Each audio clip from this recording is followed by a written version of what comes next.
All right, thank you for coming, everybody. We are going to be talking about UX, how browser tools can drive crypto adoption. My name is Red Sheehan. I'm a research analyst at Masari, and I'm going to let our panelists here introduce themselves. Hello, my name is Zuko, and I'm the CEO of the Electric Coin Company, which is one of the founders of the Zcash cryptocurrency. Hey, I'm Jan, and I run security at Brave. I am Marta, and I am the president of the Filecoin Foundation. Thanks so much. So there is an announcement involving all three of the protocols and technologies that y'all work on. Do you want to share that? Okay. The announcement is that Filecoin and Brave and Zcash are all working together to integrate Filecoin and Zcash into Brave web browser, fully, including on mobile for Filecoin.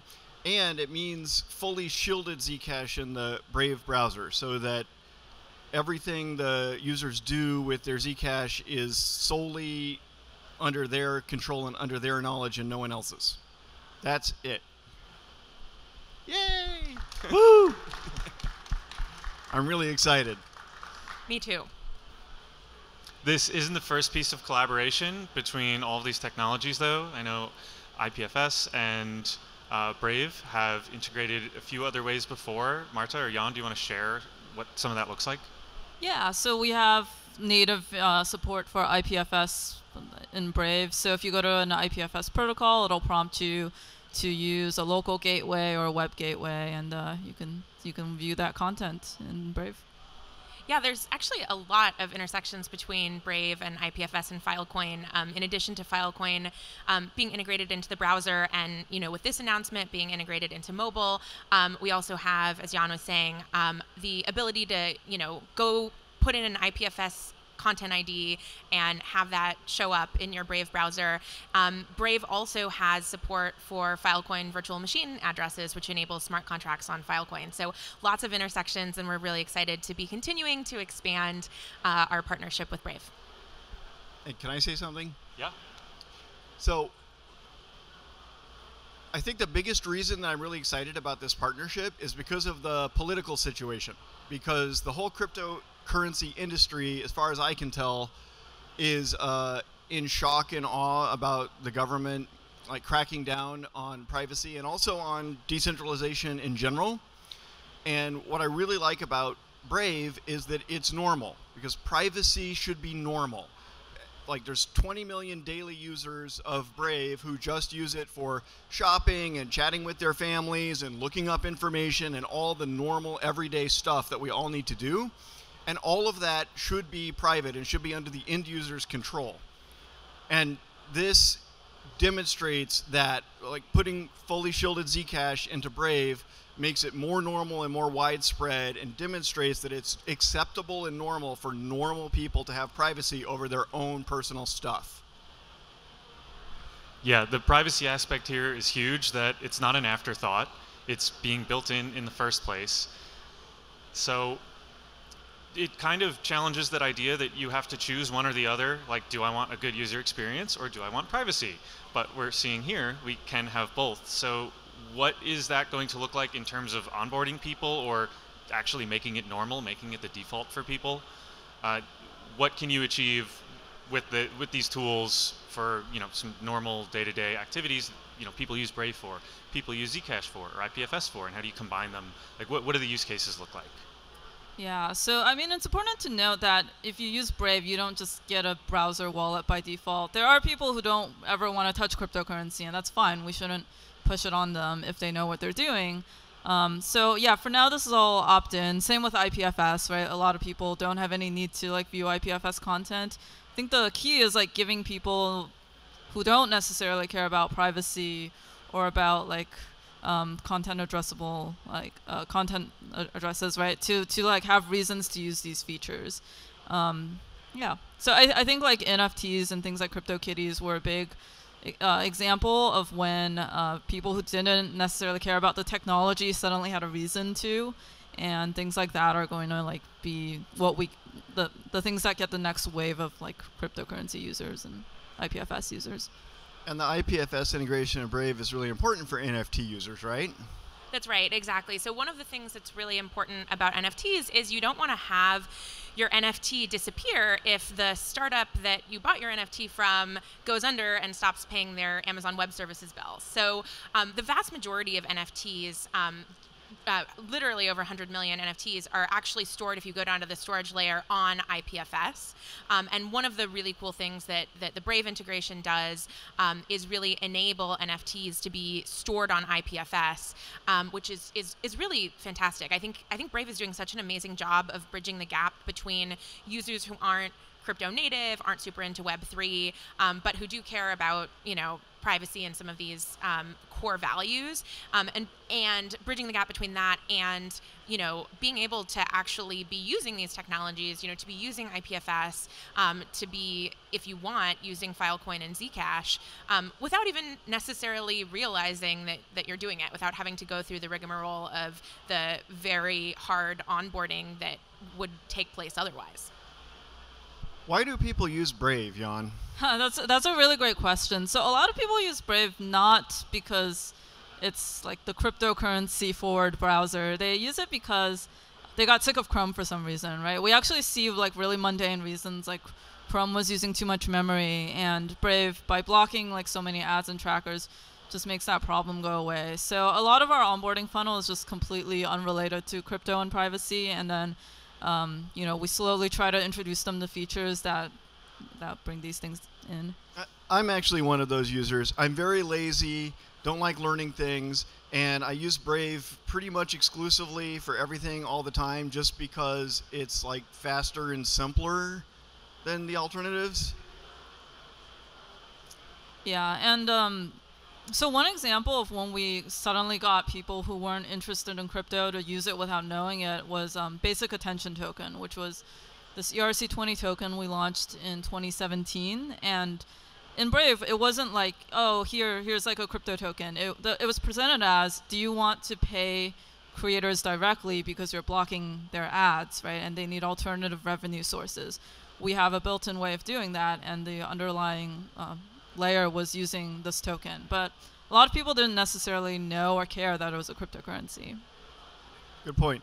Hey, I thought about it a second more. It's not really, I'm a big Brave user, and it's not really just because it's faster and simpler for me. It's actually because Brave is one of the only things that I trust in my phone. I trust Apple. I could be wrong, but I'm just telling you my feelings. I feel like trusting toward Apple, Signal, the messenger, and Brave. And that might be about it. Yeah, I would say, like, I try not to trust anyone, right? Like, if it's not an open source project, like, I'm not just gonna, like, say that because they have, like, a famous security person that it's, like, trustworthy. Like, I think trust really comes from, like, independent auditors, and being able to look at the code yourself and so forth, so. But I think there's something to be said about the fact that Brave is really enabling people to interact in a private way, in a way that, I think Red said this at the beginning. It's really important that it is making it so that you can have your daily interactions that you're so used to being surveilled to have those be private instead. Really does something in terms of undermining this idea that in order to be private, you have to have terrible UX, right? And really onboarding people into the idea that privacy is normal. Yeah, you have to put on a black hoodie. No, it feels a lot better to me when I feel like I'm doing a thing. It's the same thing I was going to do anyway, but now I'm doing it without some unknown companies or organizations watching. It just feels better to me.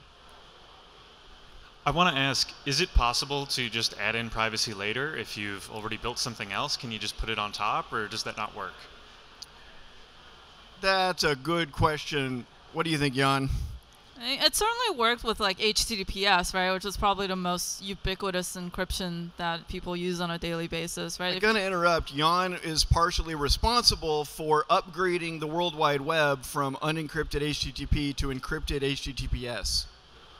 That's maybe a bit of an overstatement, but yeah, if you think back like 15 years ago, most sites, it was pretty normal to like go to a site like Facebook over HTTP, and we were just used to the fact that anyone could look at that traffic, and now things are completely different. But yeah, I don't know. How do you feel like that there's any equivalent analogy for like cryptocurrency and financial privacy? Oh yeah.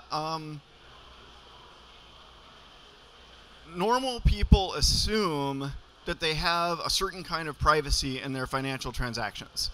And it's really complicated whether you're talking about privacy from the government or from a foreign government or from your nosy neighbor or from the insurance company or from the advertiser or from Mark Zuckerberg, blah, blah, blah, blah, blah, blah, blah. But normal people, in fact, normal people who are like outside the crypto sphere, they think that crypto is about privacy. Like I talked to a guy who's the parent of one of the kids at my kid's high school last week, and he was like, Bitcoin, oh yeah, Bitcoin is great because it's private. That's all I know about it. That's all he knows about it, right? So from inside our little crypto sphere, we have a completely opposite understanding of things. But my point is, even when you're using like your credit card to buy stuff, you're actually relying on and you feel comfortable with a certain amounts of privacy guarantees that you're getting. Like it would be totally different if random nosy neighbors or your exes or whoever could see your credit card transactions. That'd be a totally different world. And everyone outside of the crypto sphere relies on certain kinds of privacy as being necessary and the default. That was my point. So yeah, if the whole little mind bubble inside crypto that pervasive transparency is the default, that's cool. It could be useful for some things, but it's never going to work for like mainstream behavior. Yeah, I think, Zuko and I have been on many stages together talking about this topic, and Zuko often says that privacy is consent, which I think is so powerful, right? The ability to actually consent to who sees what. It's not secrecy. And every time you've said that, it's really been something that has resonated with me. And I think as we sort of move through time, like going back to stages we were on together, in fact, I think we were on this, the mainnet stage together a few years ago. Like as we move through time, I think more and more there is a push for financial surveillance to be extended on to cryptocurrency. And we've seen that really in the last year. It's really ramped up, particularly in the US. And so more and more, this idea that privacy is normal, we're sitting up here and we all agree. But I think for most people, particularly when it comes to financial transactions, that's not necessarily the pervasive thinking. And so it's so important to be able to create technologies that really do reinforce this idea that privacy is normal, and that privacy should be the default. Not that the default should be that all financial transactions and other transactions are turned over to the government by default, and visible to the government by default. To me, that's pretty scary, but that is in fact the world that most people live in. And to turn it back to UX, the best way for anyone to learn anything is user experience, is experience instead of words. The